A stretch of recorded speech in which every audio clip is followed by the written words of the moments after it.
ध्यान नाल आप सरवण करना। गुरबाणी इतनी सौखी गल नहीं है। ये बाणी बिरलो विचार सी, जे को गुरमुख होए। ये बाणी महापुरखी निज घर वासा होए। ये ते परम पुरख दी बाणी है, अकाल पुरख दी बाणी है। ये ते निज घर दे नाल जोड़ देगी। ये ते निज घर दे च वासा करा देगी। जो साडा निजी घर है, जिसनों असीं निजी कहते हैं, सराह है, वक्ती तौर पर रहन वास्ते आया, सराह है, वक्ती ठिकाना है। मैनू एक गाथा याद आई। गौतमी नाम की एक भगतनी हुई है बौद्ध जगत दे च। इहदा किधरे इकलौता लड़का बेवा सी, इकलौता लड़का चलाना कर गया 3-4 साल का। अजे भिक्षुणी नहीं हुई सी। गोद दे चुक के उसे लाश नूं रोंदी फिर रही सी, और उसका रोना पिंड वालियां कोल देखिया नहीं जाता सी। बेचारी बेवा ते पहले ही सी, संतान तो भी हीणी हो गई, पति ते है नहीं सी, बच्चा सी, उहदे हासले ते जी रही सी, वो भी नहीं रहा। किसी नूं तरस आया, उन्होंने कह दिता शहर दे महात्मा बुद्ध आए ने, शाम नूं कथा करदे ने, सवेरे कथा करदे ने। जद कथा करदे ने, ये बच्चा उन्हां दे कदमां च रख दे। जे रोना ही ते उत्थे ही रोई। एक ही घर घर दे दरवाजे अगों रो रही हैं, गली गली दे च रो रही हैं। लाश नूं चुक के पागल जी लगदी सी। सारियां दुख ने पागल कर दिता सी। मैं सवेरे भी अर्ज की है, किसी नूं दुख पागल कर देंदा, किसी नूं सुख पागल कर देंदा। किसी नूं सुख अपनी थां तो हिला के रख देंदा है, किसी नूं दुख अपनी थां तो हिला के रख देंदा है। समझ तो मनुख थल्ले चला जाता है। उसकी समझ दे च भी कुछ नहीं आ रहा सी। दुख का इतना अंधेरा, दुख का इतना अंधकार, कुछ भी नहीं दिखाई दे रहा सी। ज़ारो ज़ार रो रही सी, बस रोण तो बिना होर कुछ भी नहीं सी। तो तरस आया किसी नूं उसकी हालत ते। जा तो पिंड दे च आए हुए ने, सवेरे शाम वो परमात्मा की गल करते हैं। तू रोना ही है, चीखना ही है, उत्थे चीख। कहते ने ये गल सुन के बजी उस थां ते जिथे महात्मा बुद्ध सन, बच्चे नूं अगे रख के रोंदी हुई ते गई। रोना होर वध गया, और इको ही सुर नाल आखी जाए, तुसी मेरा सहारा हो, इसनूं जवाओ। मैं इस तो बिना नहीं जी सकती। मेरा कोई सहारा नहीं, मेरा कोई आसरा नहीं। कहते ने बहुत सुखियारे ते बहुत दुखियारे दे उत्ते ज्ञान का भी असर नहीं आता, कतई नहीं आता। ऐसी हालत महाभारत दे समय भी हुई सी। चक्रव्यूह दे च फस के जद धोखे नाल अभिमन्यु नूं मार दिता गया, लाश चुक के अर्जन कृष्ण दे कोल ले गया। आखे इसनूं जवाओ, इस तो बिना मैं नहीं जी सकता। अर्जन दा लड़का, मैं नहीं जी सकता। ये मेरा बच्चा बहुत सियाणा, ये मेरी जिंदगी का सहारा सी, ये मेरा भविष्य सी। मेरा तो सब कुछ अंधेरा हो गया, इसनूं जिवाओ। कृष्ण ने सोचा इतना दुखी ज्ञान तो प्रभावित नहीं होने लगा। दुखी हिरदा ज्ञान तो प्रभावित नहीं होता, सुखी हिरदा ज्ञान तो प्रभावित नहीं होता। मद की अवस्था चाहिए। जिवें सितार दियां तारां नूं बहुत कस देईए, इतनी उच्चियां हो जाएगी, सुर गाना औखा हो जाएगा।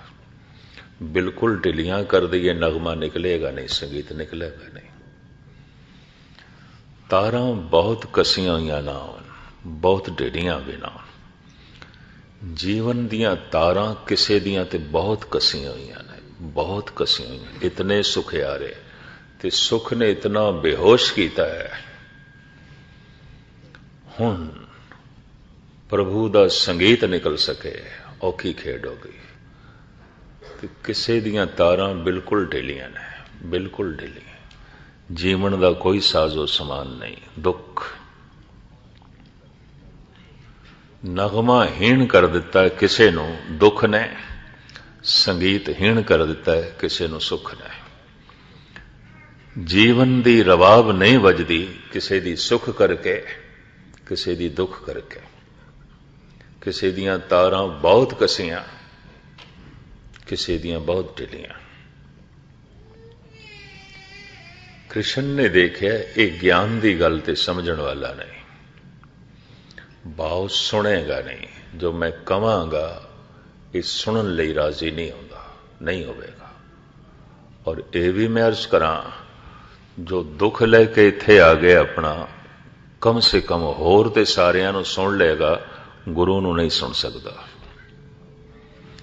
ते जो सुखां दी भावना लैके आ गया या सुख ही लैके आ गया, मुश्किल है गुरु नूं सुन सके, नहीं सुन सकेगा। मद दी अवस्था चाहिए, दरम्यानी अवस्था चाहिए। कृष्ण दे हाथ दे एक सोने का करमंडल सी दिता, अर्जन नूं आख्या सामने सरोवर तो भर लिया। देखते हैं ना उम्मीदी दे एक उम्मीद दी किरण दिखाई दिती, अंधेरे दे थोड़ी रोशनी दिखाई देती। ये पानी मंगाया, शायद कोई मंत्र पढ़नगे, शायद अभिमन्यु नूं जिंदा कर देणगे। भजिया होया गया, सरोवर दे चों करमंडल भर के लिया, कृष्ण दे अगों रखिया। आखिया भगवन जिवाओ मेरे बच्चे नूं।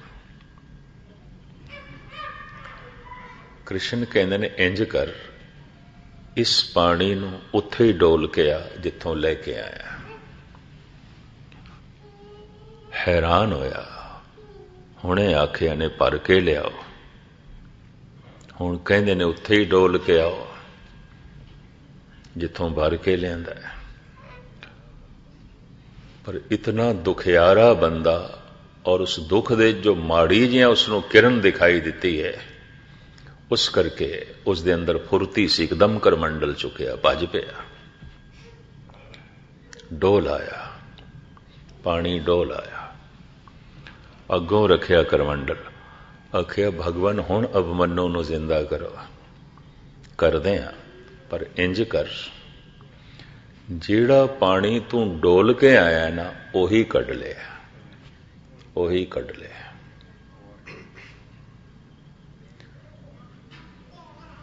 जेड़ा पानी तू डोल के आया ना सरोवर दे, ओही कढ के आ, दूसरा नहीं चाहिए मैनू। अर्जुन कहने लगा मेरे नाल मजाक, ऐसे समय वो पानी मैं किस तरह कढ के लिया सकदा। वो तो सरोवर दे च लीन हो गया। कृष्ण कहते ने मैं तेरे नाल मजाक नहीं कर रहा, तू कर रहा। छोटे जिहा सरोवर दे करमंडल दा पानी तू डोल के आया, ओही पानी तू कढ के नहीं लिया सकदा। परमात्मा एक विशाल सागर, अभिमन्यु दी आत्मा एक निक्की जही बूंद, वो निक्की जही बूंद जिहड़ी उस विशाल सागर दे लीन हो गई है, मैं कित्थों कढ के लियावां, किस तरह कढ के लियावां। चरना ते झुक गया, कहंदा भगवान समझ पै गई, समझ पै गई। कृष्ण कहते समझ नहीं पई, दुख दा पड़दा हट गया, दुख दा पड़दा हट गया। मैं फिर अर्ज करा, कृष्ण कहता मैं, अर्जुन कहते मैनू समझ पै गई, पता चल गया, समझ पै गए। नहीं, तेनू बोध प्राप्त नहीं होया, पड़दा हट गया। ਕਿਹੜਾ? ਦੁੱਖ ਦਾ। ਉਹਦੇ ਹਟਦਿਆਂ ਹੀ ਤੈਨੂੰ ਕੁਛ ਦਿਖਾਈ ਦਿੱਤੀ ਹੈ ਅਸਲੀਅਤ। ਦੁੱਖ ਇੱਕ ਐਸਾ ਪੜਦਾ ਹੈ, ਕੁਛ ਵੀ ਨਹੀਂ ਦਿਖਾਈ ਦਿੰਦਾ, ਅੱਖਾਂ ਨੂੰ ਅੰਧਾ ਕਰ ਦਿੰਦਾ ਹੈ।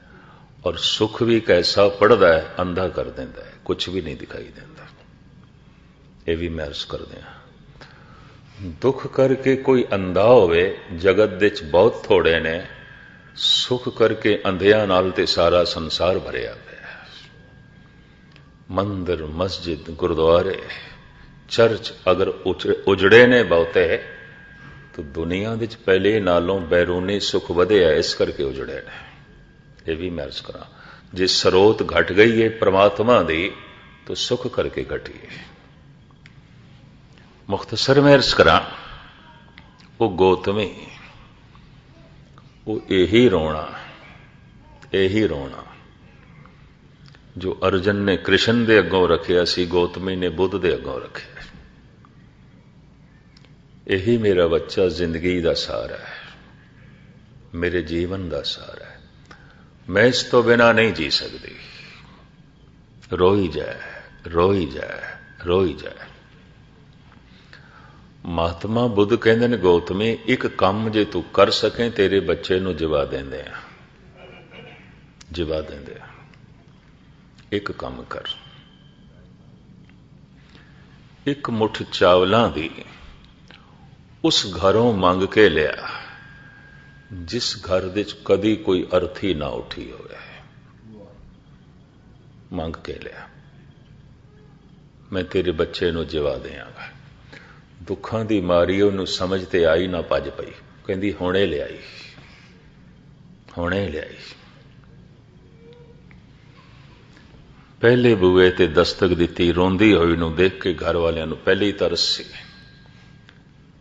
ਬੁੱਧ ਨੇ ਇਹ ਆਖਿਆ, ਇੱਕ ਚਾਵਲ ਦੀ ਮੁੱਠ ਉਸ ਘਰੋਂ ਮੰਗ ਕੇ ਲਿਆ ਜਿੱਥੋਂ ਕੋਈ ਅਰਥੀ ਨਾ ਉੱਠੀ ਹੋਵੇ। ਘਰ ਵਾਲਾ ਕਹਿਣ ਲੱਗਾ, ਇੱਥੋਂ ਤੇ ਮੇਰੇ ਪਿਓ ਦੀ ਅਰਥੀ ਉੱਠੀ ਸੀ, ਮੈਂ ਆਪਣੇ ਕੰਧਿਆਂ ਤੇ ਲੈ ਗਿਆ ਸੀ।